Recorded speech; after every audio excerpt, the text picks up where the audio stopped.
Voici l'équipe des Comtois dans le bois au complet pour une fois. Voilà, toujours nos petits trucs de con. Donc aujourd'hui pas de bivouac, mais on va vous montrer ce qui est pour nous le matériel indispensable pour commencer au moins, enfin à minima, faire un bivouac à peu près proprement, sans faire comme nous là, notre première fois. Donc on était partis comme des aventuriers avec un couteau, Une boussole. un couteau, une boussole, une hache quand même, et une scie à placo. Une pierre à feu. Et une pierre à feu pour aller au cas où, vu qu'on s'était pris pour des aventuriers. On connaissait pas le bushcraft, on savait pas ce que c'était, on savait pas qu'il y avait une espèce de communauté comme ça, donc on a voulu tenter. Donc on avait fait un abri naturel à peu près après une rando d'à peu près 10 km, je pense. On était bien séchés. Et bon, on trouvait notre cabane plutôt sympa, mais dans la nuit, il n'y a plus. Donc on n'avait même pas cet outil qui coûte 3 euros, une bâche. Donc on s'est fait complètement rincer. Il a fallu qu'on rentre à la maison en plein milieu de la nuit, donc c'était plutôt sympa. À 3 heures du matin. On n'avait pas de frontal aussi, donc avec une lampe de téléphone portable.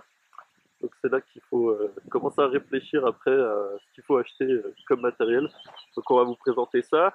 On va vous présenter aussi une petite découverte qu'on a fait dans la grange des grands-parents. Puis ça sera déjà bien. Bon, le premier outil, la bâche. Hein, parce que sinon vous allez vous faire saucer dans la nuit, ça vous arrivera forcément. Parce que c'est toujours quand on s'y attend pas. Et ça c'est vraiment indispensable on va dire. Parce que même si vous faites un abri naturel, tu mets juste une petite bâche par-dessus. Et comme ça au moins ça te couvre vraiment. Le sac de transport, à peu près 40 litres je pense, c'est pas mal. Même si on arrive à faire un peu avec un 30 litres, mais plutôt pour l'été. 40 litres c'est pas mal. Le sac de couchage, ça c'est la petite chose sur laquelle il ne faut pas trop lésigner sur les moyens. Aussi un tapis de sol qui permet de vous isoler du froid et c'est pas mal. La gourde, au moins 1 litre, voire 1 litre et demi. Ça dépend si vous avez de quoi récupérer de l'eau sur le trajet. Un couteau qui est utile pour tout faire. Une popote avec ses couverts. Et une frontale pour ce qui est indispensable. Ensuite, on peut se mettre en plus une scie et une hache, ça dépend ce qu'on veut faire avec le bois. Un hamac si on veut pas dormir au sol. Une pierre à feu, mais après vous pouvez prendre un briquet. Mais là c'est pour le petit côté bushcraft aventurier. De la paracorde qui semble aussi indispensable surtout pour le tarp ou la bâche. Et le hamac bien sûr. Et pour travailler sans trop de danger avec les objets tranchants, une paire de gants. Bon aussi, là on vient de vous parler des gants qui sont indispensables pour les objets tranchants. Mais bon, c'est déjà coupé, donc il faut toujours prendre une trousse de soin. Mais là, ça sera le sujet d'une vidéo à part, donc qu'on fera par la suite.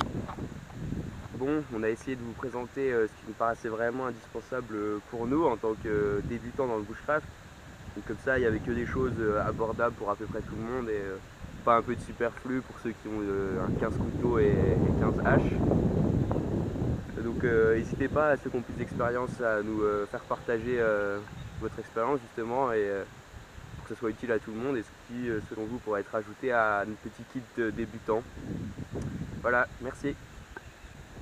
On a toujours un mec actif sur le camp, hein.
été? On a dit au pire on est habillé en été.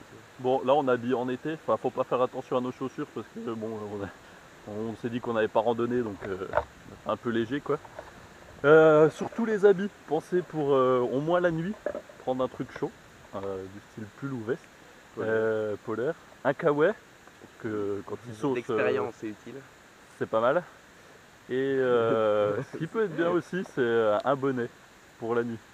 Ça évite au moins de perdre trop de chaleur. Et c'est plutôt confortable. Voilà, vous faites un petit bout de chemin avec nous. Et les vaches.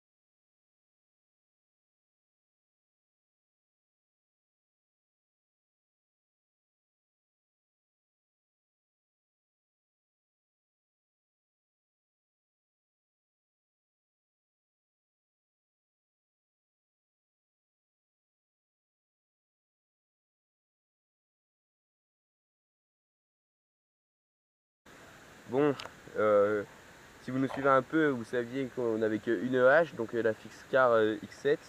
Sauf qu'on est trois, donc on a envie de tous s'amuser un peu avec une hache. Donc on est allé fouiller chez la grand-mère et on a trouvé une hache. Donc je sais pas trop d'où elle sort. C'est du fer plutôt brut.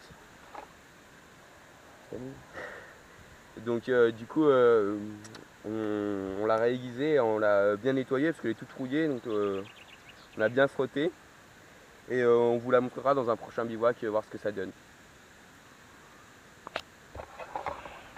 Et merci à l'Indomptable Dauphinois si jamais il regarde cette vidéo, car c'est grâce à une de ces vidéos pour réaiguiser le matos qu'on a pu au moins s'inspirer et pouvoir refaire la hache correctement, enfin correctement à peu près. Et donc on va vous laisser sur cette fin de vidéo en espérant que ça vous aura plu et on essaiera de repartager davantage. Et donc à la prochaine. Bye bye.